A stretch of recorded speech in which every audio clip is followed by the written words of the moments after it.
Hi guys, this is EJ and welcome to my channel, Buhay Promdi. I'm here to share something na baka lang pwedeng makatulong sa mga kagaya ko na naghahanap ng additional income or dagdag na kita aside from my regular work or regular job. So last year, umuwi ako because of COVID-19.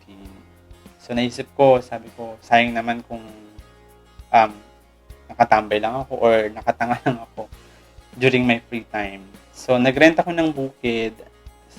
Well, anyway, we have a little farm na sinasaka talaga namin. Pero nagrent ako ng additional na tinamnan ko ng palay. So, na-realize ko, seasonal yung income. So, meron kaming part ng bukid namin na hindi napapakinabangan. So, naisip ko, ano ba yung pwedeng gawin? Nung una naisip ko magtanim ng dragon fruit or ng mga gulay, prutas, gano'n. Pero, sobrang init kasi ng panahon, hindi siya nag-click or hindi naging maayos yung takbo, kumbaga. So, naisip ko mag-alaga ng manok, free-range chicken, which is hindi naman bago sa amin yung pag-aalaga ng manok kasi since nung maliit pa kami, nagmamanukan na talaga kami. Native chicken nga lang. But this time, ang plano ko is yung imported breed. Gaya ng Hubbard or Decal Brown, Rhode Island Red, mga ganun. So, sa free-range chicken kasi, it is possible for you to have a sustainable income kung maayos yung alaga or kung talagang aaralin mabuti or kung talagang mag-focus ka, kumbaga. So, sa farming naman or sa regular farming, maganda naman yung kita. Kaya lang, sabi ko nga, seasonal. Main crop, second crop, afternoon, or in between, wala. Or stagnant ka lang, waiting ka lang. Ganun. So, pwede ka magtanim ng gulay kung meron kang access sa magandang patubig. Kagaya sa amin, meron kaming patubig. Pero sa sobrang init ng panahon, hindi talaga siya umaayos.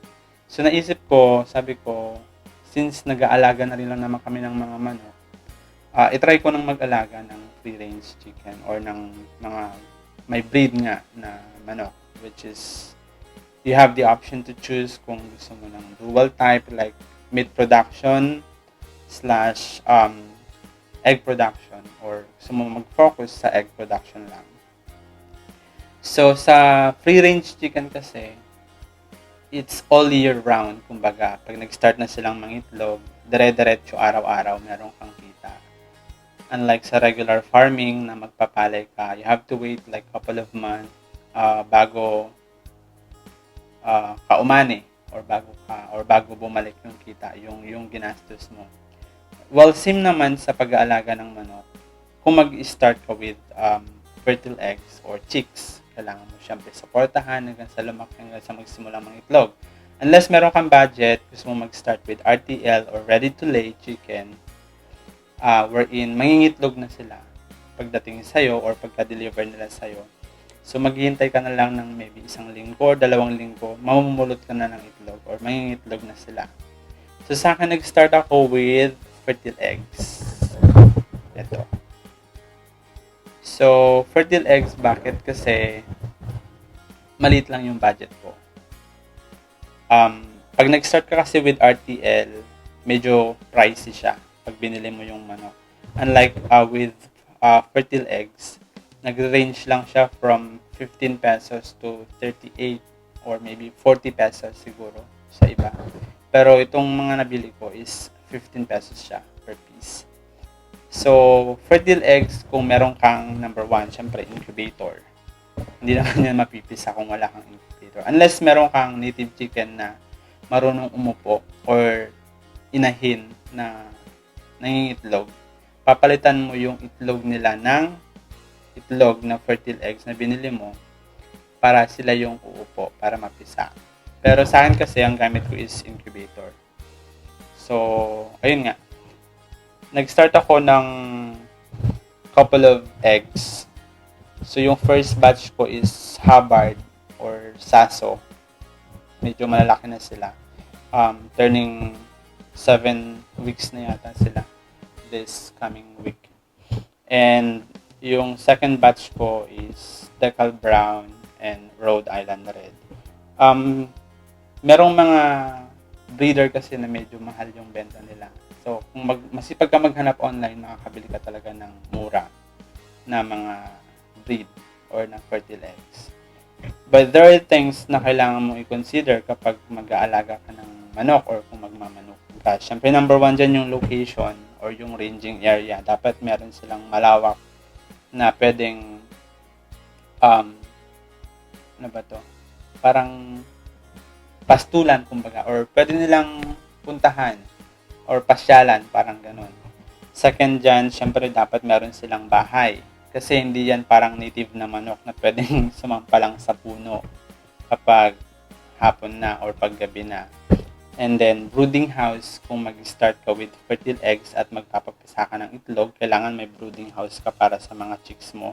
Siyempre, vaccination program. Hindi kasi sila kagaya ng native na manok na kahit hindi mo i-vaccine, malakas yung immune system nila. Though nagkakasakit sila, pero hindi kagaya ng mga imported breed na mas prone sila, kumbaga. And then, feeding program, syempre. Feeding program, kailangan meron kang susundin. Kasi, hindi siya kagaya ng native na manok na pagkapisa, yung inahin na yung magpapakain sa kanila.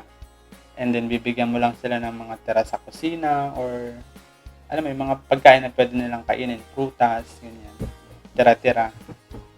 Sa imported na breed, kailangan meron kang feeding program na sinusundan. Kasi kailangan ma-meet nila yung nutrients na kailangan para kung meat production man ang aalagaan mo, maayos, maganda yung timbang nila. Kikita ka. Kung layer naman, mangingitlog, kailangan syempre maayos yung pagkain para pag nangitlog sila, hindi sila magkakasakit. Iba kasi namamatay kasi sobrang taba, or sobrang payat, ganun. So, kailangan organized talaga siya. And syempre, yung pinaka-importante, dapat alam mo kung ano yung breed ng manok na aalagaan mo. Yun yung pinaka-importante doon. So, marami kang pwedeng pagpilian. Marami tayong mga breed na pwede nang pagpilian or available na sa market ngayon. I think number one is yung Rhode Island Red.